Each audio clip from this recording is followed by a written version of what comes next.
Hello, I'm Paul Beckwith, and in this video I'm going to talk all about heat waves.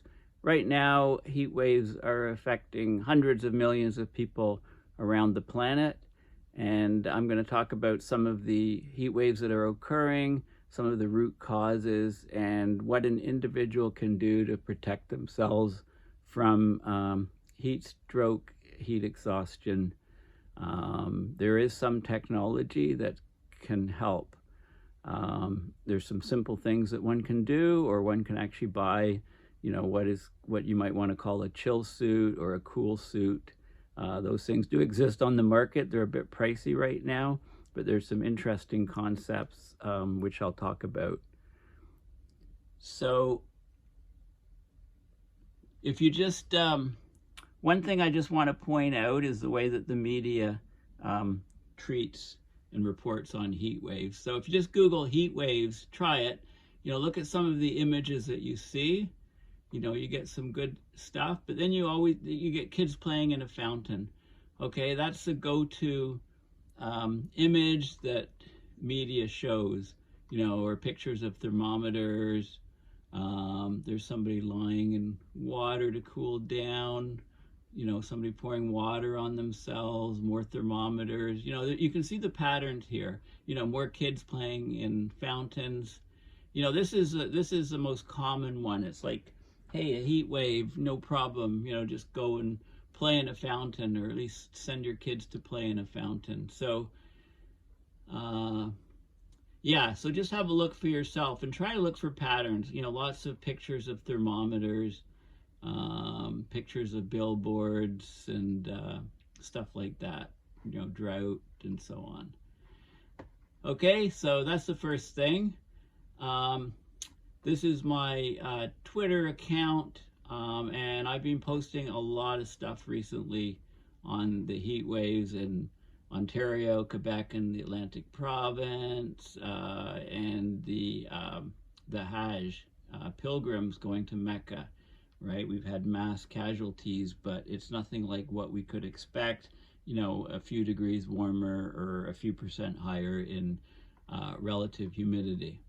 Okay, so I post lots of stuff on Twitter as usual. I know a lot of people don't use it.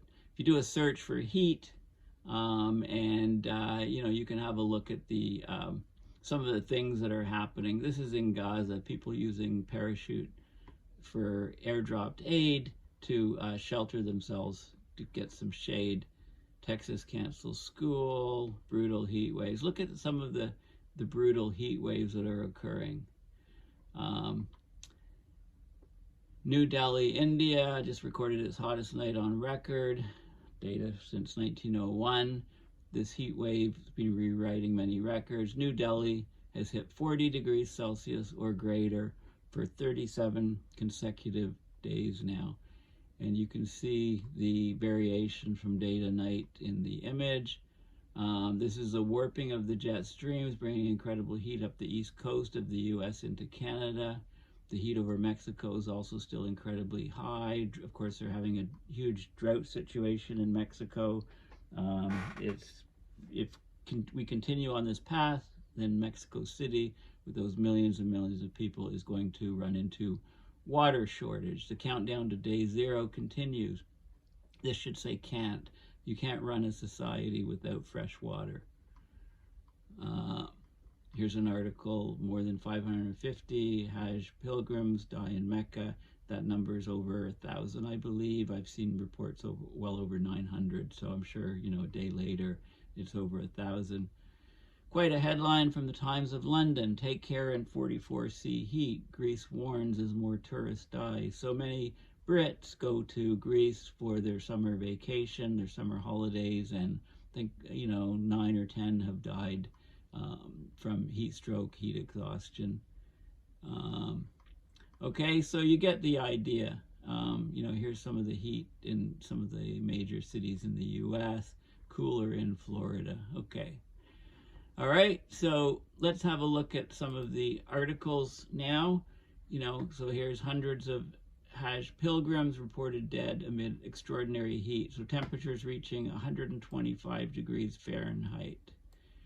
If you take 50 Celsius, multiply by 9, divide by 5, and add 32, that's 122. So this is like 51 degrees Celsius or something. So Mecca, you know, people travel to Mecca, right? For you know, people of Muslims of Mean are supposed to do it at least once in their lifetime. You know, Mecca is in a valley just east of the Red Sea in Saudi Arabia, and the heat is just overwhelming people. Several days of extraordinary heat took a major toll on one of the world's largest religious gatherings, with hundreds reported dead as part of this year's Hajj pilgrimage in the desert of Saudi Arabia.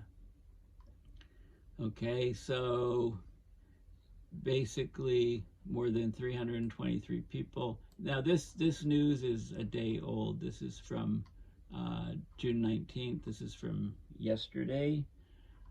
So these numbers will be higher, but 323 people from Egypt alone have died, 138 from Indonesia, 41 from Jordan, 35 from Tunisia. So this year's pilgrimage, Hajj, coincides with a heat wave that's unusually searing for June. Remember, we're only in June. In fact, you know, we're heading up to the June 21st, the summer solstice, the longest day of the year. At one point during the multi-day gathering, temperatures reached 51.8 degrees Celsius or 125 Fahrenheit. More than 1.8 million people took part in the pilgrimage. Think about it. So if we go slightly higher and slightly higher humidity, if we pass the threshold that humans can withstand, then people get heat stroke and die, basically, and there'll be mass casualties. This is, you know, we're on the brink of having mass casualties for one of these types of events. The numbers are huge. We could not breathe. Shocking scenes, especially among unregistered pilgrims who lack permits and are barred from accessing services and facilities, including air-conditioned tents. Okay, so I think Saudi Arabia sets up a quota system for people going to Mecca, and you get a pass, and if you have the pass, you can have access to services and facilities. Many people just go anyway, don't register, so they're left out in the heat, basically. So every year, Saudi Arabia approves a set number of pilgrim visas, quotas for each Muslim majority country. Hundreds of thousands of people who don't secure visas still manage to participate. Ambulances were moving non-stop, collecting people left and right. People were sleeping on sidewalks. Someone right in front of our tent collapsed and couldn't even move. So Mecca is Islam's holiest city, the birthplace of the Prophet Muhammad, and the Hajj is one of the 5 pillars of Islam. So it's a ritual to be completed at least once in the lifetime of every Muslim with the means. But Mecca is an inland city hit by humid air from the Red Sea. Many who make the pilgrimage are elderly. People pack into tight areas. Over about 5 days, they can spend several dozen hours outdoors. So this mass scale outdoor gathering has the potential to be catastrophic in the near-term future. You know, we're seeing, you know, we're on the cusp of that happening. I mean, you know, 1,000 people dying is bad enough, but, you know, that number could be 10,000, 100,000 quite easily with a slight increase in temperature and humidity. You need to know about the wet bulb temperature. So over the years, Saudi Arabia has taken steps to mitigate or reduce the dangers with more than 100,000 air-conditioned tents, distributing water and umbrellas, planting trees, preparing facilities to respond to heat-related illnesses. But there's still, these measures are still insufficient.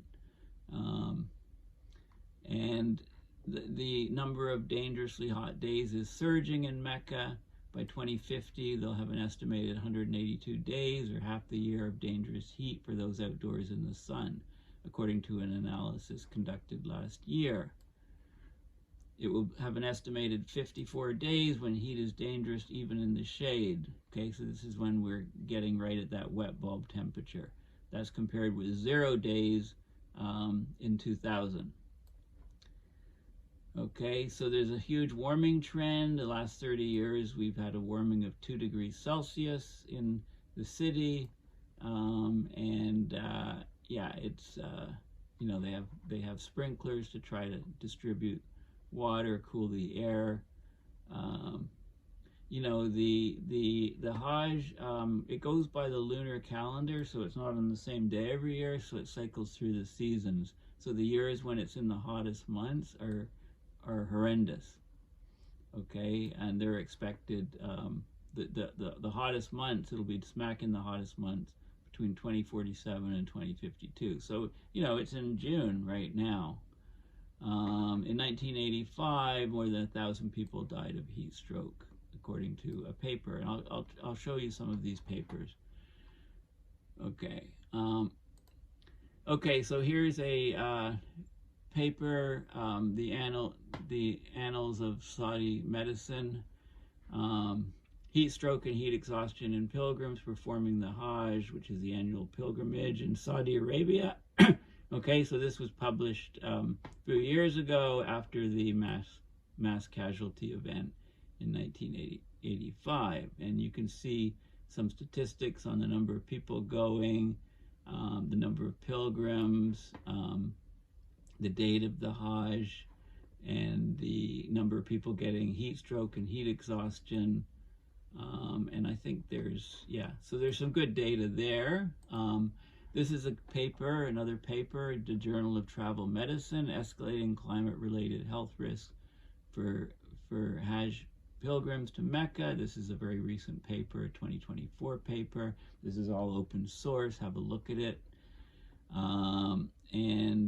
So we can have a look at some of the things that they're doing to try to mitigate the problems, mitigate the heat, and statistics on the air temperature versus month of the year, the different years, the air temperatures over time. There was an image here. Yes, this is showing wet bulb temperatures through various years, and when you get up in the red zone, danger, this is extreme danger when you get up here. Okay, these are wet bulb temperature, average daily wet bulb temperatures. So they're pushing 30 degrees, and now we're getting higher. When you get to about 32, expect a tipping point in casualty numbers. There'll be mass casualties if people are out in the open for those number of days, and we reach a wet bulb temperature of 32, you know, which is more like more. It's people talk about 35 Celsius, 100% humidity being the threshold or critical cutoff, but most people it's about 32 degrees Celsius and 100% humidity. You know, so when we get into those wet bulb temperatures, then expect a tipping point and mass casualties. Basically, this is from 1980. This is the case fatality rate for heat stroke among pilgrims during Hajj. This should say 1980 to 2019, not 1080. And you can see, you know, 88, big casualty event here. And some years it's in cooler parts of the year. It's not a problem. So there's a lot of variation, and this year is a bad year. Okay, so, you know, hundreds die. So there's articles across the world news of this, what's happening. And this is, if you go on Google Earth, here's where we're looking at Mecca. Okay, so we've got the Red Sea, Saudi Arabia here, zooming in on Mecca. You can see the main temple area here, and actually, I don't know about you, but on Google Earth, it looks like, I think these are people. Look at the density is much higher, closer to the central section, and then it tapers off as you go. I think we're seeing people here in the square. So Mecca It's in a desert valley in western Saudi Arabia. It's Islam's holiest city. It's the birthplace of the Prophet Muhammad and the faith itself. Only Muslims are allowed in the city. Millions arrive for the annual Hajj pilgrimage. It dates from the 7th century. The central sacred mosque surrounds a cloth-covered cubic structure that's Islam's most sacred shrine here, and these are all people here. Okay, so you can get a good view of where it is, and you know, really high temperatures here. Okay, so there's lots of articles on heat extremes. There's heat waves in India, in Pakistan, across the U.S., in Canada, and there's an article that in Canadian cities with more renters, the fatalities are higher. Okay, so, you know, the studies showing that climate change, excessively hot temperatures, excessively cold temperatures are linked to brain damage in children. Even children, you know, even kids that haven't been born yet. Okay, so let's have a look at some of the ways to cool down for an individual. So I just Googled best place for ice pack to cool body. Your neck, your armpits, or the groin area, because there's large blood vessels lying close to the skin surface, so that will quickly cool you down, especially if you're a victim of heat stroke or if you're feeling like you're too hot. Those are the places to put cold compresses, ice packs, etc. Okay, cooling techniques for hyperthermia. Hyperthermia is excess heat. This is from the National Library of Medicine, and they talk about, you know, things to use: cooling blankets, cold saline drips, ice packs, cool water bath, Foley catheter, sheets and towels, and the techniques for cooling yourself down. So cold water on the skin, right? Colder bath, not too cold so you shiver. Ice packs. The areas most effective in cooling core body temperature are the groin, the axillae, which is the underarms, the neck, and the torso. Okay, so the axillae is the basically the armpits. And I Googled chill suits, and there's a company that does cooling suits, ultra chiller, for drivers of race cars. Okay, it's basically a water-cooled suit, so it keeps you cool while you're racing, so specialized for that. There's a cool breeze chill suit, which is used for, you know, people that wear these suits to do spray foam inside houses, really hot houses, really hot places. There's a chilling system to cool the body inside those, again, specialized. Here's a chill seeker cooling vest for your dog, right? It's just based on putting crushed ice in the suit to cool down your dog. I Googled cooling suits, and there's lots of places like the Cooling Store that do these body cooling vests. Okay, so this is my Cooling Store. There's suits that you can wear and put reusable ice packs in them. There's little chemicals in pouches that you crack and they have a chemical reaction, cool you with a phase change cooling. Water circulation suits, fans, etc., etc. So there's all of those sort of things. There's something called the Vortec cooling vest, which is another type of technique. And this is more different Peltier cooling vests, like Peltier Coolers or solid state electronics that cool on one side, heat on the other side. And there's an Indian inventor who developed a jacket to heat or cool the wearer. This is a 2011 article.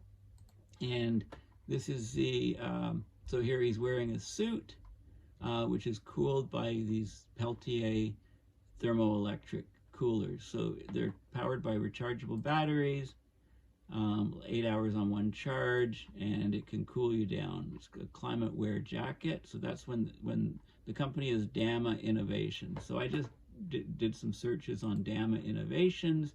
Here's Dharma Innovations. They have this really neat wrist-worn device to cool the body, caps, car seats, and vests, and another wristband here. Okay, so let's have a look at some of their products. So this is the wristband. Okay, it's meant for athletes.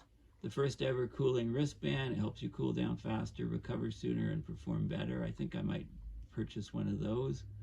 So it uses, you know, it's great for athletes, which I'm not, but I think it's good for everyday use. It's a very effective place to cool the body, to have something on your wrist, you know, rather than wearing a special suit, etc. Here's another here's the cost, $16,500. I did the conversion, and that's about 200 US or 270 Canadian. So it's pricey. It's not cheap. There's a device to deal with hot flashes, similar to device to the sport one, which I just showed you. And there's lots of other products. So I looked at the suits, the heating, the cooling vest. Okay, so there's these Thermo-Electric coolers, which the cold side is against your body. It runs off a battery pack and cools your body core temperature. Here's an image of it. It happens to be the same price as the wristband. Okay, so there are products out there. They're not the cheapest, but they're going to become more and more important as we get more and more heat waves around the world. Okay, well, thank you for listening. Please consider going to my website, paulbeckwith.net, and donating to support my research and videos. Okay, bye for now.